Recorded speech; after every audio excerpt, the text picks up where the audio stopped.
Hello friends, welcome to our channel. మొత్తానికి కల్కి 2898 AD movie team నుంచి న్యూ గ్లిమ్స్ వచ్చేసింది. అశ్వత్థామ క్యారెక్టర్ ఇంట్రోగా రిలీజ్ అయిన ఈ గ్లిమ్స్ అయితే చాలా ఇంప్రెసివ్ గా అండ్ చాలా ఎక్స్పెక్టేషన్స్ క్రియేట్ చేసింది. ఎందుకంటే ఈ చిన్న గ్లిమ్స్ లోనే చాలా స్మాల్ డీటెయిల్స్ ఉన్నాయి అండ్ ఈ వీడియోలో ఆ డీటెయిల్స్ అన్ని షేర్ చేసుకుందాం. అసలు అశ్వత్థామ ఎవరు and 7 immortals of Hindu mythology ఎవరు అని ఆల్రెడీ ఒక వీడియో చేసాం. ఆ వీడియో ఆల్రెడీ చూడకపోయి ఉంటే పైన పిన్ చేసాం, చూసేసేయండి. ఫస్ట్ ఆఫ్ ఆల్ మేకర్స్ ని అప్రిషియేట్ చేయాల్సిన విషయం ఏంటంటే ఈ గ్లిమ్స్ చాలా క్రియేటివ్ గా రిలీజ్ చేశారు. మీరు గమనించి ఉంటే ఈ గ్లిమ్స్ లో ఆ చిన్న పిల్లోడు టోటల్ గా 5 లాంగ్వేజెస్ లో మాట్లాడుతుంది. దట్ మీన్స్ ఆ డిస్టోపియన్ ఎరాలో అన్ని లాంగ్వేజెస్ పీపుల్ కలిసి ఎక్కడో సీక్రెట్ గా బతుకుతున్నారు అండ్ అందరికి అన్ని లాంగ్వేజెస్ వచ్చి ఉంటాయి అని అర్థం అవుతుంది. ఈ వీడియోలో ఆ కిడ్ వచ్చి తనని తాను రాయా అని ఇంట్రడ్యూస్ చేసుకుంది. రాయా అంటే హీబ్రూ భాషలో ఫ్రెండ్ అని మీనింగ్. చాలా మంది ఈ కిడ్ ఎవరో కాదు, మన ప్రభాస్ చిన్నప్పుడు క్యారెక్టర్ అని థియరీస్ చెప్తున్నారు. బట్ ఈ నేమ్ వల్ల క్లియర్ అయ్యే విషయం ఏంటంటే ఆ అబ్బాయి ప్రభాస్ కాదు అని. ఎందుకంటే మేకర్స్ ఆల్రెడీ ప్రభాస్ నేమ్ ని భైరవ అని రిలీజ్ చేశారు ఇన్ ప్రీవియస్ పోస్టర్. నేను నోటీస్ చేసిన ఇంకో ఇంపార్టెంట్ విషయం ఏంటంటే ఆ టెంపుల్లో ఉన్న స్ట్రక్చర్స్ అండ్ విగ్రహాలు. మీరు అబ్జర్వ్ చేసి ఉంటే ఒక విగ్రహం పోస్ట్ చూస్తే మనకి వన్ ఆఫ్ ద 7 ఇమ్మోర్టల్స్ అయిన వేదవ్యాసుడు లాగా అనిపిస్తుంది. ఈయన కూడా అశ్వత్థామ లాగా ఇంకా భూమి మీద బతికే ఉన్నారు యాజ్ పర్ అవర్ పురాణ. ఇది మనకి ఎక్కడా క్లారిఫికేషన్ దొరకపోవచ్చు, but it's just an easter egg అనుకుందాం. మీరు లాస్ట్ టైం రిలీజ్ అయిన గ్లిమ్స్ చూసి ఉంటే అందులో ఒక రోబో దేన్నో వెతుక్కుంటూ సేమ్ టెంపుల్ లోకి వస్తుంది. ఈ రోబోని అందరూ ప్రభాస్ యొక్క రోబోట్ అని చాలా థియరీస్ చెప్పారు. అండ్ నిన్న రిలీజ్ చేసిన గ్లిమ్స్ చూసాక అదే టెంపుల్లో అదే ప్లేస్ లో ఆ పిల్లోడు అమితాబ్ బచ్చన్ తో నిన్ను రైడర్స్ అటాక్ చేశారు, బాగా ఫైట్ చేసావు అంటాడు. ఇక్కడ నాకు వచ్చిన డౌట్ ఏంటంటే ఆ రోబోని రైడర్స్ పంపారా లేదా ప్రభాస్ పంపాడా అని. దీనికి మనకి మూవీ చూసాక మాత్రమే క్లారిటీ వస్తుంది అనుకుంటున్నాను. ఇంకో most impressive thing in the glimpse ఏంటంటే అమితాబ్ బచ్చన్ గారి డీఏజ్డ్ లుక్. ఈ డీఏజింగ్ టెక్నాలజీని హాలీవుడ్ లో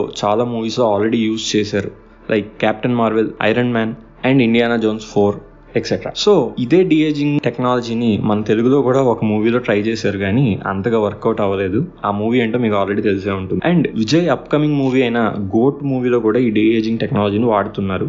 లెట్స్ సీ అది ఎలా ఉంటుంది. బట్ ఈ గ్లిమ్స్ లో అమితాబ్ బచ్చన్ గారి డీఏజ్డ్ లుక్ మాత్రం అదిరిపోయింది అండ్ ఇంటర్నెట్ లో అందరూ ఈ లుక్ గురించే మాట్లాడుతున్నారు.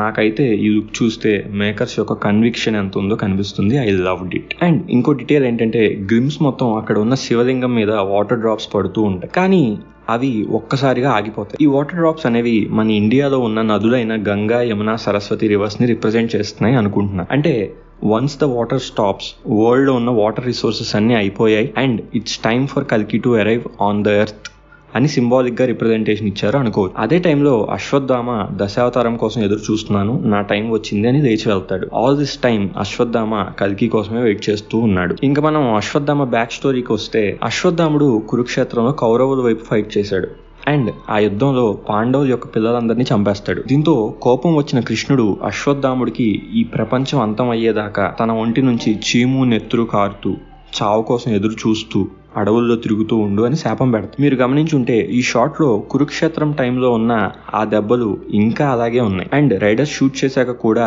ఆయన పొట్ట మీద దెబ్బలోంచి రక్తం వస్తూ ఉంటుంది. అక్కడ ఉన్న పిల్లడు నీకు చావు లేదా అని కూడా అడుగుతాడు.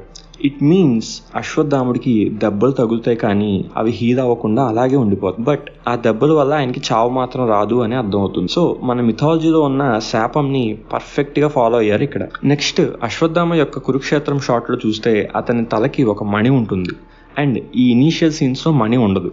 బట్ తర్వాత ఆయన నేను లాస్ట్ యుద్ధంకి సిద్ధం అవ్వాలి అన్న తర్వాత ఈ సీన్ లో మళ్ళీ ఆ మణి కనిపిస్తుంది అండ్ మీరు గమనిస్తే ఆయన ఒంటి మీద ఉన్న దెబ్బలు కూడా మాయమైపోతాయి. ఇట్ మీన్స్ ఆయన శాపం అక్కడితో ఎండ్ అయ్యి మొత్తం హీల్ అయ్యాడు అండ్ కల్కిని ట్రైన్ చేయడానికి సిద్ధం అయ్యాడు అని అర్థం అవుతుంది. ఇది ఎలా స్క్రీన్ మీద ప్రెజెంట్ చేస్తారు అని మూవీలో చూడాలి. ఈ గ్లిమ్స్ లో ఉన్న లాస్ట్ డీటెయిల్ ఏంటంటే ఈ సీన్ లో అమితాబ్ బచ్చన్ గారి చేతిలో ఉన్న స్టిక్ ప్రభాస్ చేతిలో కూడా మనం చూడాలి ఇన్ దిస్ పోస్టర్. ఈ స్టిక్ ఇద్దరి దగ్గర ఎందుకు ఉంది అని ఆలోచిస్తే అమితాబ్ బచ్చన్ గారి క్యారెక్టర్ ప్రభాస్ కి ట్రైనింగ్ ఇచ్చి తన లెగసీగా ఆ స్టిక్ ని ప్రభాస్ కి ఇచ్చేస్తారు అని అర్థమైంది. పైగా పురాణాల ప్రకారం అశ్వత్థాముడి దగ్గర ఒక బ్రహ్మాస్త్రం కూడా ఉంది. సో ఆ స్టిక్ లో ఖచ్చితంగా ఏదో అద్భుతమైన పవర్ ఉంది అనుకుంటున్నాను. మేబీ ఇమ్మోర్టల్స్ మూవీలో లాగా ఈ స్టిక్ ని ఒక బో లాగా యూజ్ చేస్తారేమో చూడాలి. ఫైనల్ గా నా థాట్స్ చెప్పాలంటే చాలా లేట్ అయినా కూడా మూవీ టీమ్ ప్రమోషన్స్ ఒక గ్రాండ్ వేలో స్టార్ట్ చేశారు and I'm very happy about it. And Vyjayanthi movies YouTube ఛానల్లో చూస్తే క్యారెక్టర్ ఇంట్రోస్ అని ఒక ప్లేలిస్ట్ కూడా యాడ్ చేశారు and Ashwatthama character intro first video in the series. So నా గెస్ ప్రకారం మనకి ఇంకా చాలా క్యారెక్టర్ ఇంట్రోస్ రిలీజ్ అవబోతున్నాయి అని అర్థమవుతుంది. ఇంకో విషయం ఏంటంటే దుల్కర్ సల్మాన్ కూడా ఈ మూవీలో ఒక రోల్ చేస్తున్నాడని చాలా రూమర్స్ స్ప్రెడ్ అవుతుంది. మూవీ టీం నుంచి ఎటువంటి కన్ఫర్మేషన్ రాకపోయినా నిన్న ఈ గ్లిమ్స్ రిలీజ్ అయిన తర్వాత దుల్కర్ సల్మాన్ తన ట్విట్టర్ లో ఈ గ్లిమ్స్ ని రీట్వీట్ చేశారు. అంటే ఒక చిన్న రోల్ ఉంది అని రూమర్ ఇప్పుడు ఆల్మోస్ట్ కన్ఫర్మ్ అయినట్టే అనుకోవచ్చు. ఫైనల్ గా నిన్న రిలీజ్ అయిన గ్లిమ్స్ మీద మీ థాట్స్ ఇంకా థీరీస్ ఏమైనా ఉంటే కింద కామెంట్ చేయండి. I would love to hear your thought. Thanks for watching this video.